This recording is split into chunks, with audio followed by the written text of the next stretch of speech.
ദൈവത്തിൻ്റെ അതിപരിശുദ്ധ നാമം ഈ സമയം വാഴ്ത്തപ്പെടുമാറാകട്ടെ. ഈ മീഡിയയിലൂടെ എന്നെ ശ്രവിക്കുന്ന എല്ലാവർക്കും കർത്താവായ യേശു ക്രിസ്തുവിൻ്റെ നിസ്തുല്യ നാമത്തിലുള്ള സ്നേഹവന്ദനത്തെ അറിയിക്കുന്നു. നാം ഇന്ന് പാർക്കുന്ന ലോകത്തിലെ സകല മനുഷ്യരും പലവിധങ്ങളായ പ്രയാസങ്ങളുടെ നടുവിലും പ്രതിസന്ധിയുടെ നടുവിലും ഭാരപ്പെട്ടുകൊണ്ടിരിക്കുകയാണ്.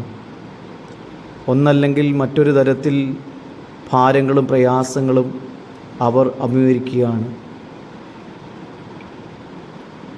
എങ്ങനെ ആ ഭാരത്തിൽ നിന്ന് പുറത്തു വരുവാൻ കഴിയും? ആ ഭാരങ്ങളെ അറിയുവാൻ ആരെങ്കിലുമൊക്കെ ഉണ്ടോ? പലപ്പോഴും പല മനുഷ്യരും ഭാരം സഹിക്കാൻ കഴിയാതെ വരുമ്പോൾ അവരുടെ ജീവിതം ലക്ഷ്യബോധമില്ലാത്തവരായി ആത്മഹത്യയിലേക്കും മറ്റ്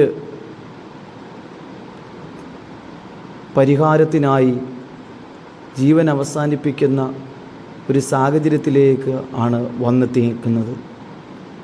പലവിധങ്ങളായ പ്രയാസങ്ങൾ താങ്ങുവാൻ കഴിയാതെ വണ്ണം അവരുടെ ജീവിതം വല്ലാതെ ഹോമിക്കപ്പെടുവാനിടയായിത്തീർന്നു. എന്നാൽ അതിൽ നിന്ന് എങ്ങനെ പുറത്തു വരാം, ആ ഭാരത്തിൽ നിന്ന് എങ്ങനെ പുറത്തു വരാം എന്ന് നമുക്കൊന്ന് ചിന്തിക്കാം.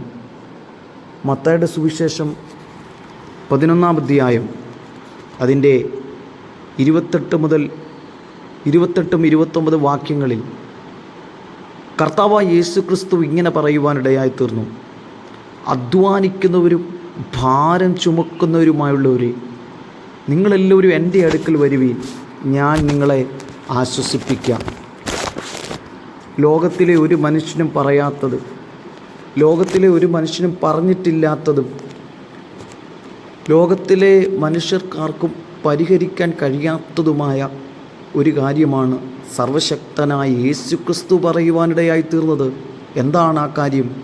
അധ്വാനിക്കുന്ന ജനസമൂഹമേ, അധ്വാനിക്കുന്ന മനുഷ്യരെ, അധ്വാനിക്കുകയും ഭാരം ചുമക്കുന്നവരുമായുള്ള മാനവ സമൂഹത്തോട് യേശു കർത്താവ് വിളിച്ചു പറയുകയാണ്: നിങ്ങളെല്ലാവരും എൻ്റെ അടുക്കൽ വരുവീൻ. കാരണം ആ യേശുവിൻ്റെ അടുക്കൽ ആശ്വാസമുണ്ട്, യേശുവിൻ്റെ അടുക്കൽ സമാധാനമുണ്ട്, യേശുവിൻ്റെ അടുക്കൽ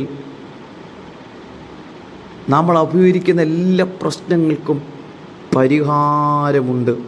കർത്താവ് പറയുക: ഞാൻ നിങ്ങളെ ആശ്വസിപ്പിക്കാം.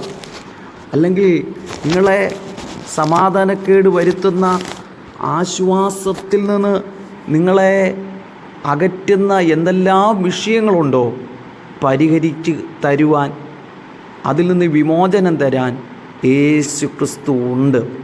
എന്നിട്ട് കർത്താവായ യേശു ക്രിസ്തു പറയുന്നു: ഞാൻ താഴ്മയുള്ളവനാകയാൽ എൻ്റെ മുഖം ഏറ്റുകൊണ്ട് എന്നോട് പഠിപ്പീൻ, എന്നാൽ നിങ്ങളുടെ ആത്മാക്കൾക്ക് ആശ്വാസം കണ്ടെത്തും. എൻ്റെ മുഖം മൃദുവും എൻ്റെ ചുമട് ലഘുവുമാകുന്നു.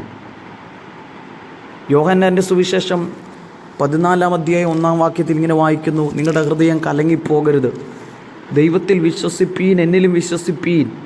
എൻ്റെ പിതാവിൻ്റെ ഭവനത്തിൽ അനേകം വാസസ്ഥലങ്ങളുണ്ട്, അല്ലെങ്കിൽ ഞാൻ നിങ്ങളോട് പറയുമായിരുന്നു. ഞാൻ നിങ്ങൾക്ക് സ്ഥലമൊരുക്കുവാൻ പോകുന്നു.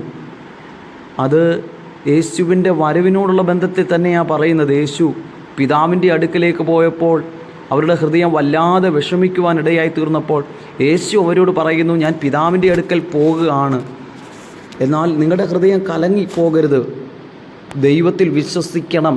കാരണം പിതാവിൻ്റെ അടുക്കൽ പോകുന്നു എന്ന് കരുതി സത്യത്തിൻ്റെ ആത്മാവിനെ നിങ്ങളുടെ അടുക്കൽ അയക്കും, സകല സത്യത്തിൽ വഴി നടത്താൻ ഒരു കാര്യസ്ഥനെ അയക്കും. അതുകൊണ്ട് നിങ്ങളുടെ ഹൃദയം കലങ്ങിപ്പോകരുത്, ദൈവത്തിൽ വിശ്വസിപ്പീൻ, എന്നിൽ വിശ്വസിപ്പീൻ. അപ്പോൾ മനുഷ്യൻ അഭിമുഖീകരിക്കുന്ന ഒത്തിരി ഭാരങ്ങളുണ്ട്. ഒന്നാമത്തെ മനുഷ്യൻ അഭിമുഖീകരിക്കുന്ന ഒരു ഭാരമാണ് തലമുറയെക്കുറിച്ചൊരു ഭാരം. ഓരോ മാതാപിതാക്കളും തൻ്റെ തലമുറകളെ ദൈവം നൽകി പ്രാർത്ഥിച്ച് ദൈവം ഭൂമിയിലേക്ക് ദൈവം ആ തലമുറകളെ നൽകുമ്പോൾ അവരുടെ ലക്ഷ്യമെന്ന് പറയുന്നത് ആ തലമുറകളെ നന്നായി വിദ്യാഭ്യാസം ചെയ്ത് നല്ല രീതിയിൽ പഠിപ്പിച്ച് ഈ മാതാപിതാക്കൾ അനുഭവിച്ച കഷ്ടങ്ങളും ഭാരങ്ങളും പ്രയാസങ്ങളും വേദനകളും ഒന്നും അറിയിക്കാതെ അവരെ നല്ലൊരു ശ്രേഷ്ഠമായ പന്താവിലേക്ക്, ശ്രേഷ്ഠമായ ഒരു ലക്ഷ്യത്തിലേക്ക് അവരെ കൊണ്ടുവരുവാൻ ഈ മാതാപിതാക്കൾ അശ്രാന്ത പരിശ്രമം ചെയ്തുകൊണ്ടിരിക്കുകയാണ്. അപ്പോൾ അവരുടെ ജീവിതത്തിൽ ഏറ്റവും വലിയ ഭാരമാണ് തൻ്റെ തലമുറകൾ അവരെന്തായിത്തീരും, എങ്ങനെയായിത്തീരും, അവരുടെ ഭാവി എന്താണ്, അവരുടെ വിദ്യാഭ്യാസം എന്താണ്, അവരുടെ മുന്നോട്ടുള്ള പോക്കെന്താണ് എന്ന് ആ മാതാപിതാക്കൾ പലപ്പോഴും ഭാരപ്പെട്ടും പ്രയാസപ്പെട്ടുകൊണ്ടിരിക്കുകയാണ്. എന്നാൽ 112 സങ്കീർത്തനം 1 വാക്യത്തിൽ ഇങ്ങനെ വായിക്കുവാനിടയായി തീരുന്നത് ദൈവത്തെ ഭയപ്പെട്ട് അവൻ്റെ കൽപ്പനകളിൽ ഏറ്റവും ഇഷ്ടപ്പെടുന്ന മനുഷ്യന് ഭാഗ്യവാൻ, അവൻ്റെ സന്തതി ഭൂമിയിൽ ബലപ്പെട്ടിരിക്കും, നേരുള്ളവരുടെ തലമുറ അനുഗ്രഹിക്കപ്പെടും, ഐശ്വര്യ സമ്പത്തും അവൻ്റെ വീട്ടിലുണ്ടാകും. അപ്പോൾ ദൈവത്തെ ഭയപ്പെട്ട് ജീവിക്കുന്ന തലമുറകൾ, അല്ലെങ്കിൽ ദൈവഭയത്തിൽ വളർത്തിയെടുക്കുന്ന മാതാപിതാക്കൾ, ദൈവഭയത്തിൽ വളർത്തിയെടുക്കുന്ന കുഞ്ഞുങ്ങൾ ദൈവവചനത്തിലും ദൈവവചന ചിന്തയിലും ദൈവഭയത്തിലും ദൈവിക അനുസരണത്തിലും വളർത്തിയെടുക്കുന്ന മാതാപിതാക്കൾ ഒരിക്കലും അവരെക്കുറിച്ച് ദുഃഖിക്കേണ്ട ആവശ്യമില്ല, അവരെക്കുറിച്ച് ഭാരപ്പെടേണ്ട ആവശ്യമില്ല.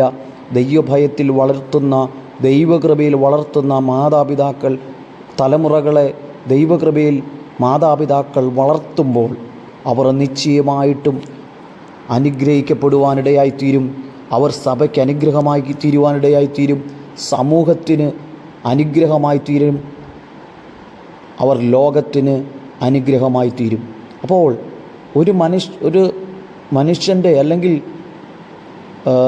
തലമുറകളുടെ ഏറ്റവും വലിയ അനുഗ്രഹം എന്ന് പറയുന്നത് വിദ്യാഭ്യാസമുണ്ട്, കഴിവുണ്ട്, ശ്രേഷ്ഠതകളുണ്ട്, എല്ലാം ഉണ്ടെങ്കിലും അവരെ യഥാർത്ഥത്തിൽ ശ്രേഷ്ഠകരമായൊരു ഭാവിയിലേക്ക് അവരെ കരം പിടിച്ച് കൊണ്ട് ചെന്ന് നിൽക്കുന്നത് വിദ്യാഭ്യാസത്തിനപ്പുറമായി, കഴിവിനപ്പുറമായി അവരെ ദൈവഭയത്തിൽ വളർത്തുവാൻ മാതാപിതാക്കൾ തയ്യാറായാൽ നിശ്ചയമായിട്ടും അവർ ഉന്നതമായ ഭാവി അവർക്ക് ലഭിക്കുവാനിടയായിത്തീരും. അപ്പോൾ മാതാപിതാക്കൾക്ക് ഒരു റെസ്പോൺസിബിലിറ്റി ഉണ്ട്. എന്താണ്? അവരെ ദൈവകൃപയിൽ വളർത്തുക എന്നുള്ളത്. അതുകൊണ്ടാണ് സദൃശ്യവാക്യത്തിൽ പറയുവാനിടയായിത്തീരുന്നത്, ബാലൻ നടക്കേണ്ടുന്ന വഴിയിൽ അവനെ അഭ്യസിപ്പിക്കുക, വൃദ്ധനായാലും വിട്ടുമാറുകയില്ല. അതുകൊണ്ട് ഈ വക്രതയും കോട്ടവുമുള്ള തലമുറയുടെ നടുവിൽ നാം തലമുറകളെ ദൈവകൃപയിൽ വളർത്താം, ദൈവഭയത്തിൽ നമുക്ക് വളർത്താം. തലമുറകളെക്കുറിച്ച് ഭാരപ്പെടുന്ന, തലമുറകളെക്കുറിച്ച് ദുഃഖിക്കുന്ന, തലമുറകളെക്കുറിച്ച് ഭാരപ്പെടുന്ന മാതാവേ, പിതാവേ, സഹോദരങ്ങളെ, ഇന്ന് ഈ സമയം ഈ ശബ്ദം കേൾക്കുമ്പോൾ അവർക്ക് വേണ്ടി പ്രാർത്ഥിക്കാൻ തയ്യാറാണോ? അവർക്ക് വേണ്ടി ഉപവസിക്കാൻ തയ്യാറാണോ? അവർക്ക് വേണ്ടി സമയം വേറിട്ടിരുന്ന് പ്രാർത്ഥിക്കാൻ തയ്യാറാണെങ്കിൽ നിശ്ചയമായി നിങ്ങളുടെ തലമുറകൾ ഉന്നതന്മാരായി, ശ്രേഷ്ഠന്മാരായി തീരും. അതുകൊണ്ട് ഉന്നത ഭാവി അവർക്ക് നൽകട്ടെ എന്ന് ഞാൻ പറഞ്ഞുകൊണ്ട് ഈ സന്ദേശത്തിൽ നിന്ന് ഞാൻ വിടവാങ്ങുന്നു. നിങ്ങൾക്ക് പ്രാർത്ഥിക്കാനും ഇതിലൂടെ നിങ്ങളുടെ തലമുറയ്ക്ക് വേണ്ടി പ്രാർത്ഥിക്കുവാൻ ഇതിനകത്ത് നമ്പറുണ്ട്, നിങ്ങൾ വിളിക്കുക. ഞങ്ങൾ നിങ്ങൾക്ക് വേണ്ടി പ്രാർത്ഥിക്കുന്നതായിരിക്കും. ഈ വചനങ്ങളാൽ ദൈവം നിങ്ങളെ ആശ്വസിപ്പിക്കട്ടെ, ബലപ്പെടുത്തട്ടെ. ആമേൻ.